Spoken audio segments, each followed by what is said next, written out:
கல்யாணம் ஆனதுல இருந்து இது வரைக்கும் நான் உனக்கு நமஸ்காரம் பண்ணதே இல்லை. அது உனக்கு பிடிக்காதுன்னு நான் நினைச்சேன். ஆனா இப்ப பிடிச்சுதான் ஆகணுங்கிற முடிவுக்கு வந்துட்டேன்.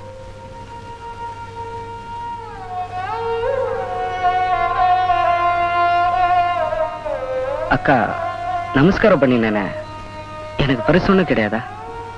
குடுக்கறதுக்கு என்கிட்ட என்னப்பா இருக்க? இருக்கிறத கேட்டா கண்டிப்பா குடுக்கறேன்.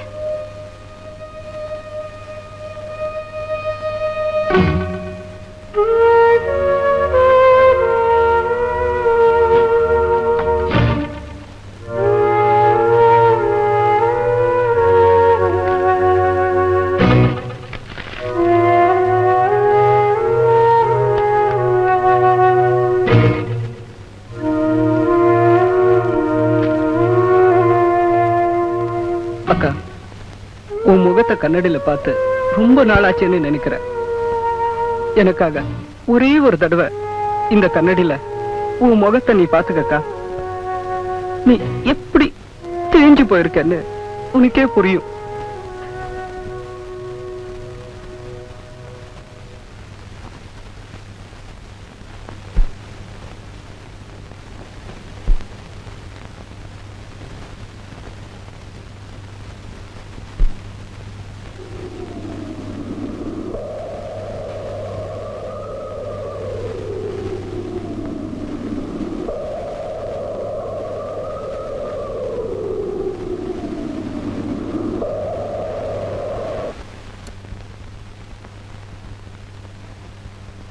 வாங்க மிஸ்டர் சத்தியமூர்த்தி, வாங்க வாங்க, உட்காருங்க உட்காருங்க. என்ன இவ்வளவு தூரம்? நாளைக்கு நல்ல நாள், எல்லாம் ஏற்பாடு பண்ணிட்டேன். காலையில 8 மணிக்கு ஊரை கூட்டி அந்த குழந்தைய நான் தத்தெடுத்துக்க போறேன். நீங்களும் அவசியம் வரணும். இது விஷயமா உங்களுக்கும் உங்க பொண்டாட்டிக்கும் ஏதோ கருத்து பேதம்னு கேள்விப்பட்டேன். ஏன் சார் மூடி மறைக்கணும்? இப்ப அவ என் கூட இல்ல. நானும் கொஞ்ச நாள் யோசிச்சேன், வேணான்னு தான் நினைச்சேன். அப்புறம் என்ன வந்தால் வரட்டும்னு அந்த குழந்தையை தத்தெடுத்துக்கிறதா நான் முடிவு பண்ணிட்டேன். அந்த குழந்தைக்கு ஒரு விலாசத்தை கொடுக்கறத பத்தி எனக்கு சந்தோஷம் தான். ஆனா உங்க பொண்டாட்டியோட விலாசத்தை தொலைச்சிட போறீங்களா சார்? வேற வழி. என் குடும்பத்துல எல்லாரு மேலயும் எச்சில் துப்பாதீங்க, என் மேல மட்டும் துப்புங்கன்னு இந்த ஊர் உலகத்துக்கு சொல்ல போறேன். உங்களுக்கு குடும்ப கௌரவம்னா அவ்வளவு முக்கியமா? குடும்ப பாரத்தை சுமக்க வேண்டிய தலைப்பில்ல சார் நான். அப்படின்னா ஏற்கனவே சுமந்துகிட்டு இருக்கிற பாரத்தை இறக்கி வச்சிருங்களேன். இந்த பாரத்தை நீங்க ஈஸியா சுமக்கலாமே. என்ன சார் சொல்றீங்க? முதல்ல தாராவாத்து கொடுங்க, அப்புறம் தத்தெடுத்துக்கலாங்கிறேன்.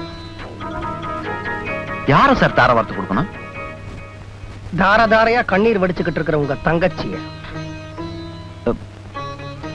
பொம்பளைக்கு 2ஆம் கல்யாணமா? அதுவும் எங்க குடும்பத்திலயா? சார், படிக்கிறதுக்கும் படம் பார்க்கறது தான் நல்லா இருக்கும்.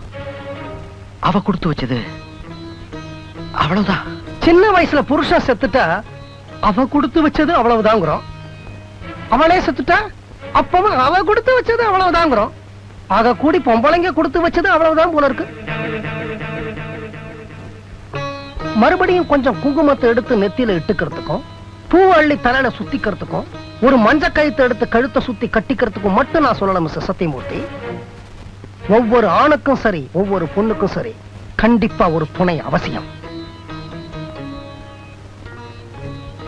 சாதாரணமா உடல் கூறுகளை வச்சு ஆம்பளைங்களை பலமானவங்கன்னும் பொம்பளைங்களை பலகீனமானவங்கன்னு சொல்றோம். பலமான அந்த ஆம்பளைக்கு பலகீனமான ஒரு பொம்பளை தேவைப்படும் போது பலகீனமான அந்த பொம்பளைய ஒரு துணை கூட இல்லாம இன்னும் பலகீனமாக்குறது என்ன சார் நியாயம்? உங்க தங்கச்சிக்கு அண்ணனாக போறீங்களா இல்ல அந்த குழந்தைக்கு அப்பா ஆக போறீங்களா? முதல்ல தங்கச்சிக்கு அண்ணனாக போறேன். அப்ப குழந்தையோட அப்பாவை உங்க முன்னாடி கொண்டு வந்து நிறுத்துறது என் பொறுப்பு.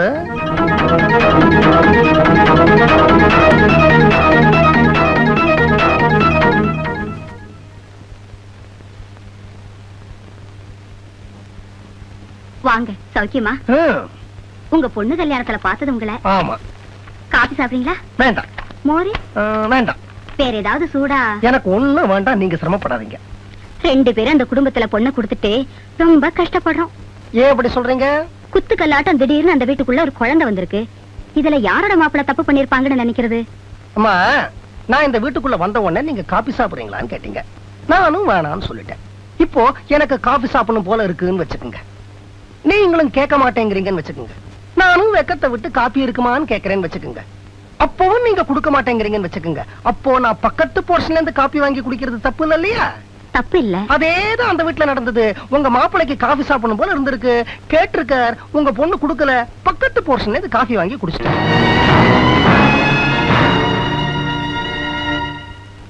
எதுக்கு அனாவசியமான பேச்சு? நான் தூதுவனாத்தான் வந்தேன், வந்த வேலையை முடிச்சுக்கிறேன். உங்க மாப்பிளை 2ஆம் கல்யாணம் பண்றதா முடிவு எடுத்திருக்கிறாரு. உன் புருஷன் தாமா.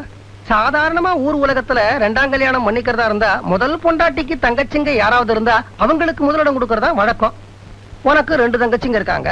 அந்த 2 தங்கச்சியில ஒன்னையோ இல்ல முடிஞ்சா 2ஐயுமோ கொடுக்க முடியுமான்னு கேட்டுட்டு வர சொன்னார். அதுக்கு தான் வந்தேன். நான் அவரை கோர்ட்ல சந்திக்கிறேன் சொல்லுங்க. அதெல்லாம் நடக்காதும்மா. அவன் சைடு ரொம்ப ஸ்ட்ராங்கா இருக்க. ஒரு மலடியோட குடும்பம் நடத்த சொல்ல எந்த கோர்ட்டுக்கும் அதிகாரம் இல்ல. யார் சொன்னாங்க நான் மலடின்னு? சாதாரணமா குழந்தை பிறக்காதவங்கள ஊர் உலகத்துல மலடின்னு தான் சொல்லுவாங்க. குழந்தை பெற முடியாதவதான் மலடி. நான் பெத்துக்காதவ. அதெல்லாம் கோர்ட்ல செல்லாது. நான் சர்டிபிகேட் காட்டுவேன். என்னன்னு? என்னால குழந்தை பெற முடியும்னு. அப்ப ஏன் பெத்துக்கலன்னு கேட்பானே? என் தங்கைகளை கரையேற்றுற வரைக்கும் நான் சம்பாதிக்கணும், அது வரைக்கும் நமக்கு குழந்தை பிறக்க கூடாதுன்னு என்ன பொண்ணு பார்த்தப்பவே கண்டிஷன் போட்டிருக்கேன்னு சொல்லுவேன்.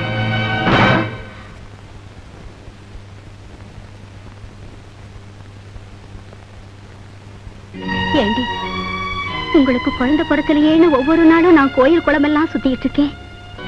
என்னடி இதெல்லாம்? மாப்பிளைய பட்னி போட்டுத்தானா இத்தனை நாள் எங்க வைத்து கழுவுன?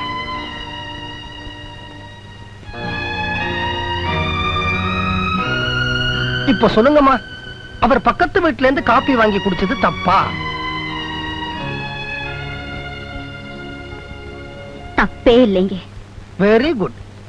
அம்மா, அவன் குடிக்கல, குடிச்சதா போய் சொன்னான், அவ்வளவுதான். அவன் தங்கம்மா, அதுக்கு நான் கேரண்டி.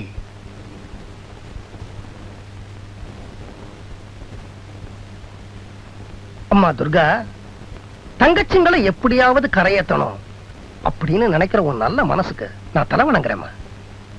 ஆனா அதை நீ தனியா செய்யணும்னு நினைக்கிற? உன் புருஷனோட சேர்ந்து செய்யலாமே. நீ சம்பள பணத்தை அப்படியே கொண்டு உன் புருஷன் கிட்ட கொடு. இத பாருங்க, நமக்கு ஏற்கனவே 2 குழந்தைங்க பிறந்தாச்சு, அதாவது என் தங்கச்சிங்க அப்படின்னு சொல்லு. அப்புறம் அவன் என்ன செய்யறான் பாரு. அவன் ஒருவேளை உன் வேலையும் ராஜினாமா பண்ண சொல்லிட்டு உன்னையும் வீட்டுல ராணி மாதிரி வச்சுக்குவான், உன் தங்கச்சிங்களையும் ராணி மாதிரி வச்சுக்குவான். என்னால ஆம்பளைங்களை நம்ப முடியாது. அவங்க சுயநலவாதிங்க. அம்மா, 100க்கு 10 ஆம்பளைங்க சுயநலவாதிங்க தான், நான் இல்லைங்கல. அவங்களால பொம்பளைங்களுக்கு கஷ்டம் தான், அதுவும் நான் இல்லைங்கல. ஆனா உன்ன மாதிரி 100க்கு 50 பொம்பளைங்க என்ன நினைக்கிறீங்க தெரியுமா? எல்லா ஆம்பளைங்களும் சுயநலவாதியாத்தான் இருப்பாங்கன்னு நினைக்கிறீங்க. அதனால அவங்களுக்கு எதிராக தப்பா முடிவெடுக்கிறீங்க. அவங்களையும் குழப்புறீங்க, நீங்களும் குழம்புறீங்க. பொட்டி எடுத்துக்கிட்டு பிறந்த வீட்டுக்கும் புகுந்த வீட்டுக்கும், புகுந்த வீட்டுக்கும் பிறந்த வீட்டுக்கும் பேயா அலையறீங்க. இது பாருமா, இப்பவே நீ என் கூட வந்தாலும் சரி, இல்ல நாளைக்கு நல்ல நாள் காலையில எழுந்து குளிச்சு தெளிச்சு ஃப்ரெஷ்ஷா தலை நிறைய பூ வச்சுக்கிட்டு அப்பா வந்தாலும் சரி. ஆனா அவனுக்கு காப்பி கொடுக்கிற எண்ணத்தோட வரணும். புரிஞ்சிடுச்சா? அப்பாடா, இப்ப தாமா எனக்கு மனசு சந்தோஷமா இருக்கு. அம்மா, நீங்க இப்ப எனக்கு காஃபி கொடுங்க. குடிக்கிறதுக்குமா? குடிக்கிறதுக்கு.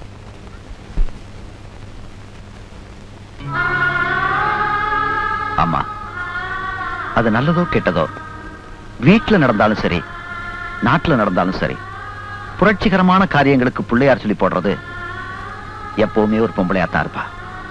அதே மாதிரி நம்ம வீட்டுல நடக்க போற ஒரு புரட்சிக்கும் பிள்ளையார் சொல்லி போட்டது ஒரு பொம்பளை தான். ஒன்னத்தாம சொல்றேன், அந்த குழந்தைய தங்கச்சிட்ட சேர்த்தது மூலமா ஒரு ரோஜா செடிக்கு நீதான் முதல்ல தொட்டி வாங்கின.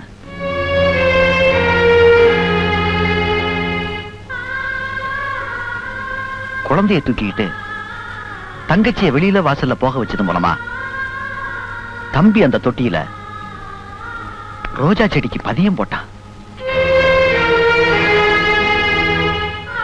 இருட்டறையில பழைய சாமானோட பழைய சாமானா இருந்த தங்கச்சிக்கு வெளி உலக வெளிச்சத்தை அவ ரூமுக்குள்ளேயே கொண்டு போனது மூலமா அப்பா நீங்க அந்த ரோஜா செடிக்கு சூரிய வெளிச்சத்தை காட்டினீங்க.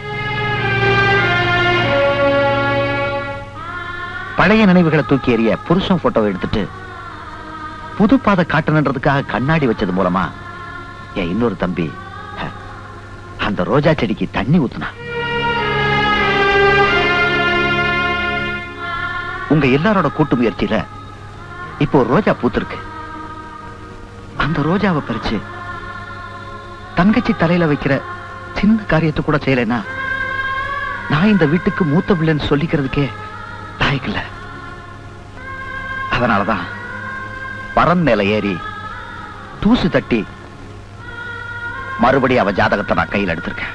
ஏம்பா, தொட்டி வாங்கினவங்க, பதியம் போட்டவங்க, வெளிச்சம் காட்டினவங்க, தண்ணி ஊத்தினவங்க, இவங்களை பத்தி எல்லாம் சொல்லிக்கிட்டே இருந்தா கேட்டுக்கிட்டே இருந்தேன். ஆனா இந்த வீட்டுக்கு ஒரு தொட்டி அவசியம் தேவைன்னு தெரிஞ்சுக்கிட்டு சரியான நேரத்துல வீட்டு வாசல வந்து தொட்டியோ தொட்டின்னு கூவி கூவி வித்தேனே, என்னை பத்தி சொல்லவே இல்லையப்பா. விளையாட்டுல 2வது இன்னிங்ஸ் இருக்கு, கலை உலகத்திலயும் 2வது வாய்ப்பு இருக்கு, அரசியலையும் 2வது ஆட்சி இருக்கு. அப்படி இருக்கும்போது வாழ்க்கையில ஒரு பொண்ணுக்கு மட்டும் 2வது வாழ்க்கை ஏன் இருக்கக்கூடாதுன்னு யோசிக்க ஆரம்பிச்சிட்டீங்க பாருங்க. அதுவே எனக்கு போதும். உன் தங்கச்சியை கூட்டிட்டு வா, மத்தத நான் பாத்துக்கிறேன்.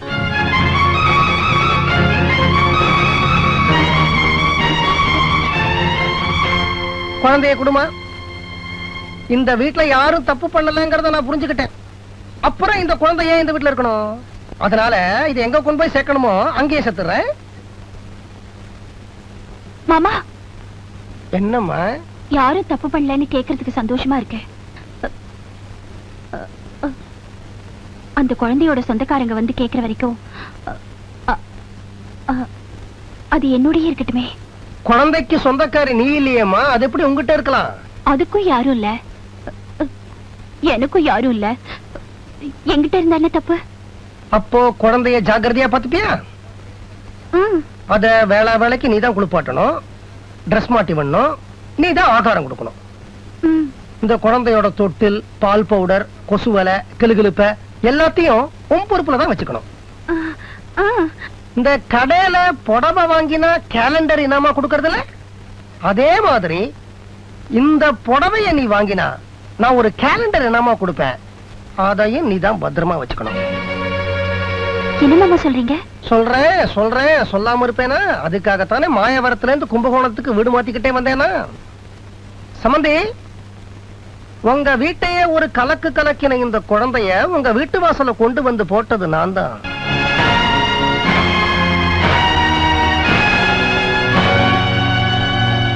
மிஸ்டர் ரமேஷ்,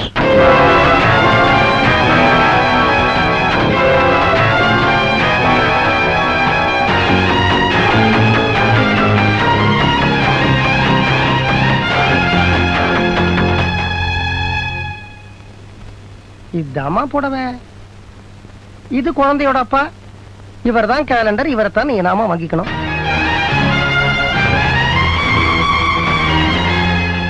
இவன் பொண்டாட்டி இதை பெத்த கையோட போய் சேர்ந்துட்ட. அதுல இருந்து தன்னை மாதிரி வாழ்க்கை இழந்து ஒரு பொண்ணுக்குத்தான் வாழ்க்கை கொடுக்கணும்னு துடியா துடிச்சுக்கிட்டு இருக்கிறான். தெரிஞ்ச பையன், நல்ல பையன், அழகான பையன், படிச்ச பையன், வசதியான பையன். உங்க பொண்ணை கூட இவனுக்கு ரொம்ப பிடிச்சிருக்கு. பொண்ணை எங்க பார்த்தான்னு கேக்குறீங்களா? கோயில்ல பார்த்தான். நான் தான் ஏற்பாடு பண்ணினேன், உங்க பொண்ணுக்கு தெரியாம. நல்லம்மா,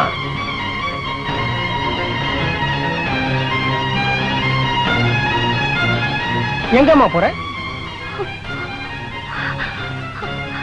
நீங்க இதுக்குதான் என் மேல அன்பு காட்டினீங்கன்னு தெரிஞ்சிருந்தா உங்ககிட்ட நான் பேசிருக்கவே மாட்டேன். மறுபடியும் எனக்கு வாழ பிடிக்கல. வாழ்க்கையில எனக்கு எந்த விதமான பிடிப்பும் இல்ல. எனக்கு வாழ்க்கையே பிடிக்கல, எனக்கு வாழ பிடிக்கல. என்னம்மா காது குத்துற? வாழ பிடிக்காத உனக்கு நான் லெட்டர்ல உன்னை பத்தி விசாரிக்காதது மனசுல எப்படிமா அவ்வளவு பெரிய பாதிப்பை ஏற்படுத்திச்சு? உன் ரூம் பார்த்தேனம்மா, வாழ பிடிக்காத ஒரு ரூம் மாதிரி தெரியலையே. பானை தண்ணிய காணும், பாய்தலகாணிய காணும், பழைய பொட்டிய காணும், பக்தி புஸ்தகத்தை காணும், புருஷன் போட்டோவையும் காணுமேம்மா. இதெல்லாம் எடுத்த போது நீ ஏன் சும்மா இருந்த? வாழ பிடிக்காதவ ஏம்மா சொந்தமே பந்தமே வா வான்னு பாடின? பொய் சொல்லாதம்மா.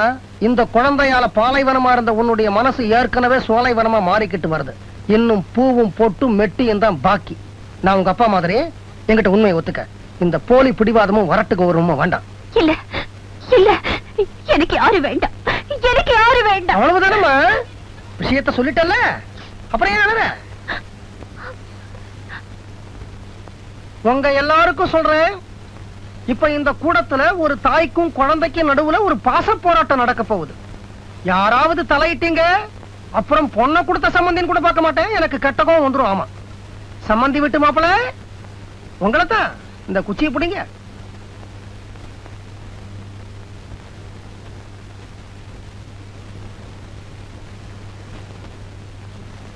இந்த குழந்தைய நீ கையில எடுத்தா இதோட அப்பாவை கல்யாணம் பண்ணிக்க நீ சம்மதிச்சிட்டேன்னு அர்த்தம். மறுபடியும் தாய்க்குலம் என்ன மன்னிக்கணும்.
சம்பந்தி, என் பொண்ணுக்கும் கல்யாணம் பண்ணி வச்சுட்டீங்க, என் பிள்ளைக்கும் கல்யாணம் பண்ணி வச்சுட்டீங்க. ரொம்ப சந்தோஷம்.